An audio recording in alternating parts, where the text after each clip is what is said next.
नमस्कार, मैं सुकन्या सिंह आप सभी दर्शकों का अन्नदाता कार्यक्रम में स्वागत करती हूं।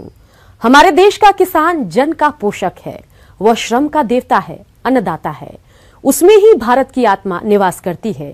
ऐसे ही किसानों की प्रगति के लिए हम खेती बाड़ी से जुड़ी हुई बहुत सी नई लाभकारी जानकारियां हर रोज सुबह लेकर आते हैं। तो चलिए कार्यक्रम शुरू करने से पहले देखते हैं क्या है आज के अन्नदाता में। पोषाहार वाटिका में उगाए सेहतमंद फल और सब्जियां। बकरियों का घातक रोग है पीपीआर, करे समय पर रोकथाम। गांव हो या शहर, अगर आपके घर के आसपास थोड़ी बहुत जमीन है तो आप फल सब्जियां उगाएं, क्योंकि बाजार से जो भी फल सब्जियां लेते हैं वे रसायनों के प्रयोग से उत्पादित रहते हैं, जो कि हमारी सेहत के लिए हानिकारक हैं। इसलिए यदि आप अपने घर के आसपास पोषाहार वाटिका लगाते हैं तो इस तरह की समस्या से बच सकते हैं। तो चलिए जानते हैं पोषाहार वाटिका के बारे में डॉक्टर पूनम से। मैं आपको यहाँ पोषक वाटिका के बारे में बताना चाहूँगी। जैसा कि आप देख रहे होंगे कि इस कोरोना काल में अपन मार्केट से सब्जियाँ लाते हुए भी डरते हैं, तो आप अपने घर में, घर के आसपास जो खाली जगह पड़ी है वहाँ पे छत पे भी आप न्यूट्री गार्डन भी इसको बोलते हैं, न्यूट्री गार्डन लगा सकते हैं। ये मौसमी जो भी सब्जियाँ हैं, जैसे अभी इस सीज़न में पालक, मेथी, चुकंदर और ये सब चीज़ें आयरन रिच भी हैं। और लीफी जो हरी पत्तेदार सब्जियां हैं इसमें आयरन होता है, तो महिलाओं में जो एनीमिया, खून की कमी के रोग के नाम से अपन जानते हैं, तो उसको भी अपन स्वस्थ रखने के लिए महिलाओं को चुकंदर प्रतिदिन 100 ग्राम हरी पत्तेदार सब्जियां अपने आहार में शामिल करने के लिए आप पोषक वाटिका लगा सकते हैं। और इससे अपने समय की और पैसे की भी बचत होती है और अपनी एक्सरसाइज भी इसके दौरान हो जाती है। पोषाहार वाटिका या फिर गृह वाटिका उस वाटिका को कहा जाता है जो घर के अगल बगल में, घर के आंगन में ऐसी खुली जगह पर होती है जहां पारिवारिक श्रम से परिवार के इस्तेमाल के लिए कई तरह की मौसमी फल और सब्जियां जैविक तरीके से उगाई जाती हैं। पोषाहार वाटिका उगाने के लिए स्थान का चयन, इसके लिए स्थान चुनने में ज्यादा दिक्कत नहीं होती, क्योंकि अधिकतर ये स्थान घर के पीछे या आसपास ही होते हैं। घर से मिले होने के कारण थोड़ा कम समय मिलने पर भी काम करने में सुविधा रहती है। पोषाहार वाटिका के लिए ऐसे स्थान का चुनाव करना चाहिए जहां पानी की पर्याप्त सुविधा हो, उस स्थान पर सूरज की भरपूर रोशनी आसानी से पहुंच सके और जानवरों से सुरक्षित हो, उस स्थान की मिट्टी उपजाऊ हो, ऐसा स्थान उपयुक्त होता है। अब किसान भाइयों के मन में ये प्रश्न उठ रहा होगा कि पोषाहार वाटिका का आकार कितना रखें? तो पोषाहार वाटिका के लिए जमीन की उपलब्धता परिवार के सदस्यों की संख्या और समय की उपलब्धता पर निर्भर करती है। लगातार फसल चक्र, सघन बागवानी और अंतः फसली खेती को अपनाते हुए एक औसत परिवार के लिए जिसमें 5 सदस्य हो, ऐसे परिवार के लिए औसतन 250 वर्ग मीटर की जमीन काफी है। इसके लिए पूरे क्षेत्र को 8 से 10 वर्ग मीटर की 15 क्यारियों में विभाजित कर ले और इसी में साग सब्जियां और फल उगाएं, जिसमें अधिकतम पैदावार लेकर पूरे साल अपने परिवार के लिए फल और सब्जियों की आपूर्ति हो सके। पोषक वाटिका लगाने के लिए सबसे पहले आपको ये देखना होगा कि आपके घर के पास में पीछे की साइड में ज़मीन है जहाँ पानी की उपलब्धता हो, वहाँ आप ये काम कर सकते हैं। और जहाँ सूरज की रोशनी भी कम से कम 4-5 घंटे तक आती हो, क्योंकि पौधों की वृद्धि के लिए सूरज की रोशनी भी अति आवश्यक है। उसके साथ साथ आप मिट्टी और खाद, अपने जो घरेलू जो भी कचरा होता है, पत्तियाँ या रसोई का कचरा है, उससे आप कंपोस्ट खाद भी तैयार कर सकते हैं। तो उसमें एक छोटा सा आप 3x4 का गड्ढा बना के आप उसमें डालें। और अगर आपके पास गोबर की खाद है तो वो भी उसमें आप 3 महीने तक उसको ढक कर रख कर कंपोस्ट खाद, घरेलू स्तर पर जैविक खाद आप तैयार कर सकते हो। और इसके लिए आपको मिट्टी में खाद वगैरह मिला के अच्छे से सीजन के अकॉर्डिंग जो भी सब्जियां होती हैं वो आप लगा सकते हैं। पोषाहार वाटिका लगाने के फायदे: रसायन रहित सब्जियों और फलों की प्राप्ति होती है। परिवार के लिए ताजे फल सब्जियां मिलते हैं। बाजार से सब्जियां खरीदने की जरूरत नहीं होती। परिवार की आर्थिक स्थिति मजबूत होती है। वाटिका की सब्जियां बाजार के मुकाबले अच्छे गुणों वाली होती है।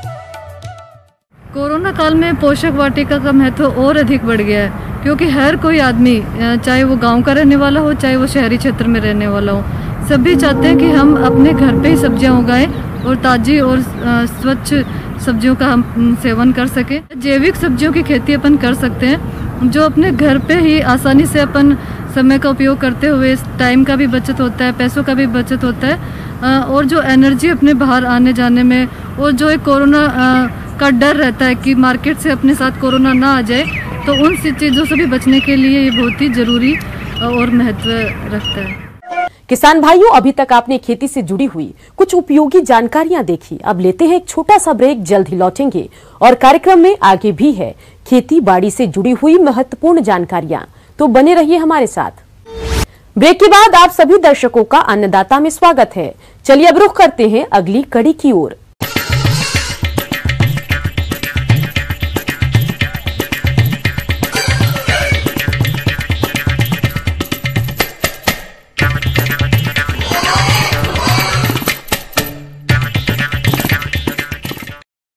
प्रदेश के बहुत से लघु और सीमांत किसान बकरी पालन से जुड़े हैं और इससे अच्छा लाभ भी कमा रहे हैं। यूं तो बकरियों में खास कोई बीमारियां नहीं होती है, लेकिन इस मौसम में अक्सर बकरियों में PPR रोग होने का खतरा बना रहता है, जिसकी चपेट में आने पर इनकी मौत तक हो जाती है। ऐसे में किसान बकरियों को PPR रोग से कैसे बचाएं, इस बारे में जानकारी लेते हैं डॉक्टर जिया उल हुदा से। PPR पेस्टिस रूमिनेंट्स वायरस, ये एक ऐसा वायरस है जो विकासशील देशों के लिए, जो बकरी पालक हैं हमारे, खास करके छोटे और मझोले किसान, उसमें हमारा भारत भी शामिल है, उसके विकास में एक बहुत ही बड़ी बाधा है। चाहे हमारी बकरी हो चाहे हमारी भेड़, ये दोनों को बुरी तरह प्रभावित करते हैं। किसान भाइयों, बकरियों में होने वाली घातक बीमारियों में है PPR। ये विषाणु जनित रोग है जिससे बकरियों में अत्यधिक मृत्यु हो जाती है। इसलिए PPR रोग को बकरियों में महामारी या बकरी प्लेग के नाम से भी जाना जाता है। ये रोग विशेषकर कम उम्र के मेमनों और कुपोषण एवं परिजीवियों से ग्रसित बकरियों में अति गंभीर एवं प्राण घातक होता है, जिससे बकरी पालन में नुकसान अधिक होता है। हम लोग साधारणतः देखते हैं कि PPR वायरस जब आपकी पशु को अफेक्ट करेगी, तो जब वायरस का संक्रमण आपकी बकरियों में होता है, भेड़ों में होता है, तो हम लोग देखते हैं कि साधारणतः तीसरे चौथे दिन, बहुत सारे शोध से ये पता चला है कि तीसरे चौथे दिन बहुत तेज़ बुखार आएगी बकरी को। उसके बाद उसको डायरिया होना शुरू होगा, नाक से उसके पानी आना शुरू हो जाएगा, जो बाद में कफ का रूप ले लेगा। आप देखेंगे कि उसके म्यूकेसा, मुंह पर छाले पड़ जाएंगे, वो थोड़ा ख़राब हो जाएगा, उसको खाने में दिक्कत होगी। बकरियों के आंत में गैस्ट्रोएंटेराइटिस का प्रभाव देखने को मिलता है। साथ में जो एक डायरिया, जो भयावह रूप में बकरियों को हो जाता है, वो हमें देखने को मिलता है। आप देखेंगे कि इसका प्रकोप जब ठंड होती है उस समय अत्यधिक होता है, और जो मरने की दर है बकरियों में, वो ख़ास करके जो हमारे न्यू बॉर्न काफ जो 3-4 महीना 2 महीना के होते हैं, उसमें बहुत ज़्यादा मृत्यु को देखने को मिलती है। और ग्रामीण परिवेश में जो हमारे छोटे बकरी पालक हैं, गांव में हम लोगों ने देखा है कि 40%, 50% और विकट परिस्थितियों में लगभग 60% बकरियां ये मर जाती हैं इस बकरी बीमारी की वजह से। इसके अलावा किसान भाइयों, रोग ग्रसित बकरियों में नीरसता, छींक तथा आंख एवं नाक से तरल स्राव जैसे आने लगता है और मुंह से अत्यधिक बदबू आने लगती है। संक्रमण होने के 1 सप्ताह के भीतर ही बीमार बकरी की मृत्यु भी हो जाती है। हमारे किसान भाई कुछ चीज़ों को सावधानी पूर्वक अगर ध्यान देंगे तो इसके प्रभाव को, मृत्यु दर को वो कम कर सकते हैं। हमारे पशुपालक ये जान लेते हैं कि अब ये बकरियों को ये हो गया तो ये बचेगी नहीं, लेकिन हमने देखा है, और अगर आप कुछ करेंगे, कुछ सावधानी बरतेंगे, तो वो कुछ कंट्रोल आप उसकी मृत्यु पर कर सकते। रोगी बकरियों का बचा हुआ चारा स्वस्थ पशु को न खिलाएं एवं बीमार बकरी को चराने हेतु न लेकर जाएं।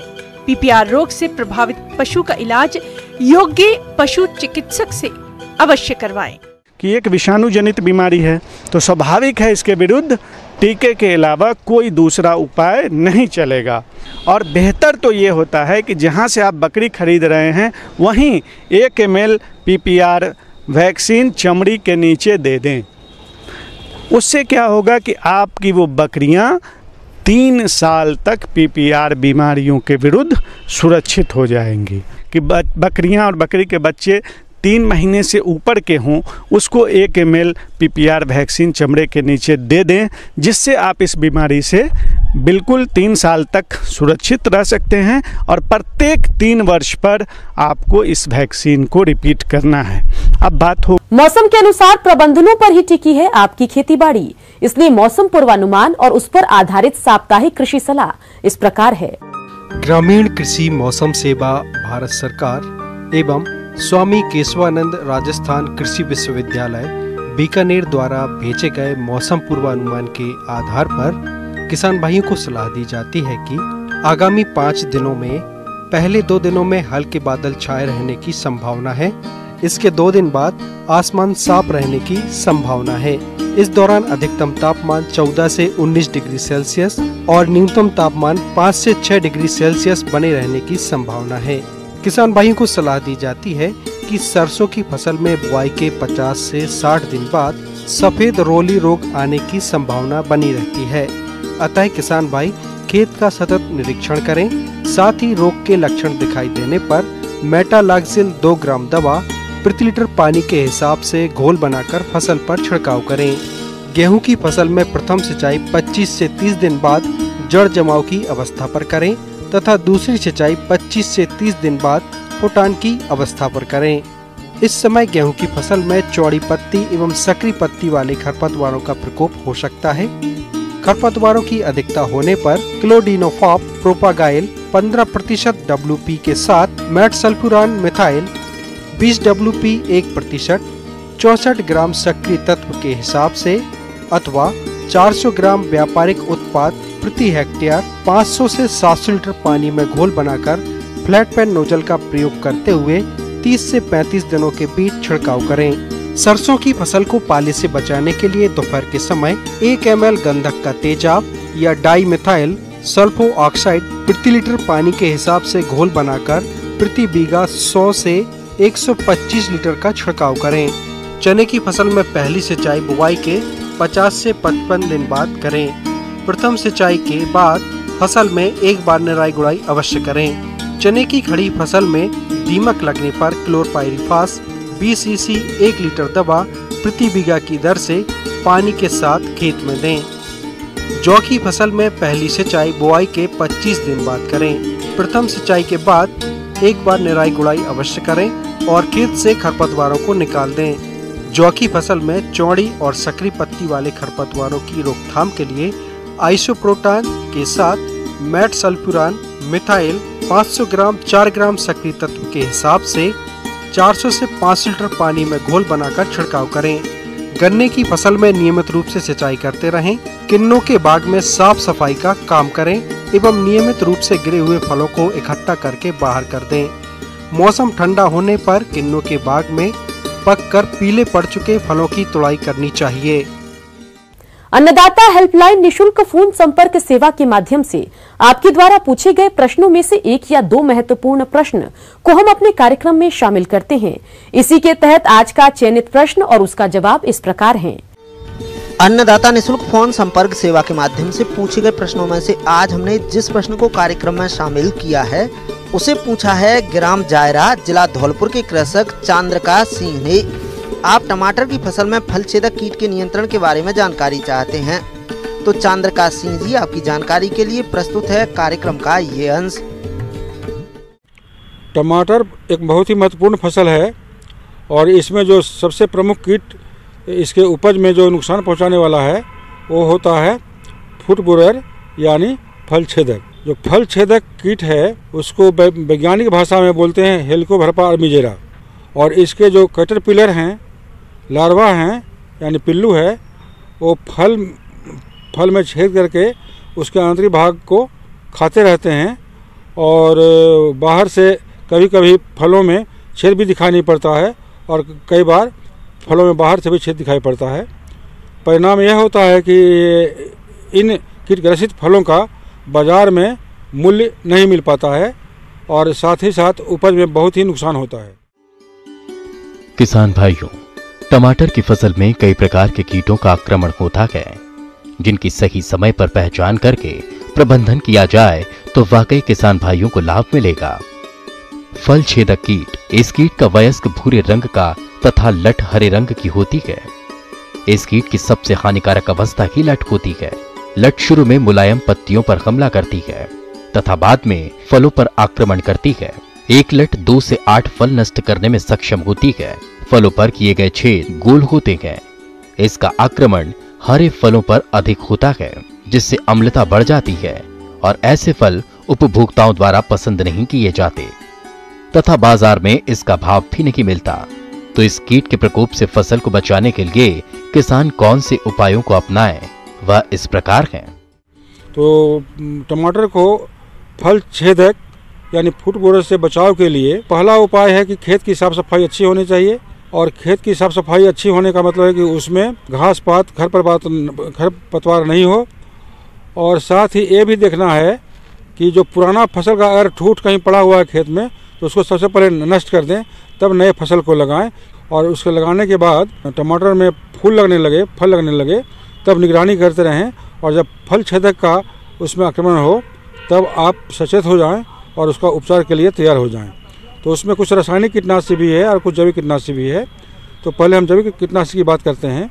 जैविक कीटनाशी में कुछ जो वानस्पतिक कीटनाशी है, जैसे नीम से निर्मित कीटनाशी, जैसे कि अचूक है, निमेरीन है, निमेक्टीन है, इसमें से किसी एक का 3 से 5 ml प्रति लीटर पानी में घोल बना करके उसको खड़ी फसल पर छिड़काव करें। और छिड़काव का जो बेला होगा, समय होगा, वो दूसरी बेला में करना ज़्यादा बेहतर माना जाता है। और इसका छिड़काव करके आप आवश्यकता के हिसाब से 2-3 छिड़काव कर सकते हैं 15-20 दिन के अंतराल पर। ऐसा करके आप फली छेदक से होने वाले नुकसान को रोक सकते हैं। फसल में सबसे ज्यादा नुकसान इल्ली से होता है। इल्ली प्रारंभ में कोमल पत्ते को खाकर नुकसान करती है। इसके अलावा इल्ली फूल की कली में दाखिल होकर अंदर की भी खाकर नुकसान कर देती है। इसकी रोकथाम के लिए आगे की पीढ़ी को रोकने हेतु प्रति एकड़ 3 से 4 फेरोमोन ट्रैप लगाएं। इसके अलावा आप अंतर्वर्ती फसल भी लगा सकते हैं। जैसे गेंदा का फूल अगर हम बीच बीच में 10 पंक्ति के बाद एक पंक्ति हम गेंदा का फूल लगा दें तो ऐसा करने से जो कीड़ा है गेंदा के फूल में चला जाएगा और हमारे आपके जो मुख्य फसल टमाटर है उसमें नहीं रह पाएगा। और ऐसा करने पर रासायनिक कीटनाशी का प्रयोग या तो नहीं करना पड़ेगा या बहुत न्यूनतम मात्रा में करना होगा। और वैकल्पिक रूप में अगर ज़्यादा कीड़ा का उसमें आक्रमण हुआ है तब उसमें फ्लूबेंडियामाइड नाम का रासायनिक कीटनाशी, जिसको बाजार में फेम के नाम से उपलब्ध है, इसका 150 से 200 मिलीलीटर प्रति हेक्टेयर की दर से 250 से 500 लीटर जल में घोल करके इसका छिड़काव और खड़ी फसल पर करेंगे। और छिड़काव का जो बारंबारता होगा वो 3 से 4 बार होगा और उसको जो अंतराल होगा 15 से 20 दिन के अंतराल पर करना है। लेकिन ध्यान रखना है कि तैयार फलों को तोड़ लेने के बाद ही छिड़काव करना है। और जब एक बार छिड़काव कर लेते हैं उसके 1 सप्ताह के बाद ही फल को तोड़ें और तब उसको फिर दूसरा छिड़काव करें। तो ऐसा जब आप करेंगे तो आपके फसल को जो फुट बोरर से नुकसान हो रहा है उसका छुटकारा मिल जाएगा और फसल से भरपूर लाभ ले सकते हैं। आइए अब एक नजर डालते हैं राज्य के कुछ चुनी हुई मंडियों के प्रमुख फसलों के बाजार भाव पर।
किसान भाइयों, अन्नदाता आपकी सेवा के लिए संकल्परत है। कृषि संबंधित समस्या और सुझावों के लिए आप हमें इस पते पर संपर्क कर सकते हैं।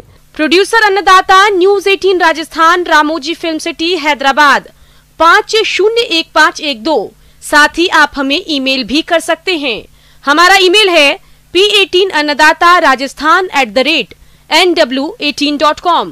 इसके अतिरिक्त आप हमें निशुल्क हेल्पलाइन नंबर 18004192-155 पर सोमवार से शनिवार सुबह 10 से शाम 4 बजे के बीच संपर्क कर सकते हैं। किसान भाइयों, अब समय हो रहा है आपसे विदा लेने का, तो हमारी अन्नदाता टीम को दीजिए इजाजत। कल फिर आपसे मुलाकात होगी कृषि संबंधित कुछ और महत्वपूर्ण जानकारियों के साथ। नमस्कार।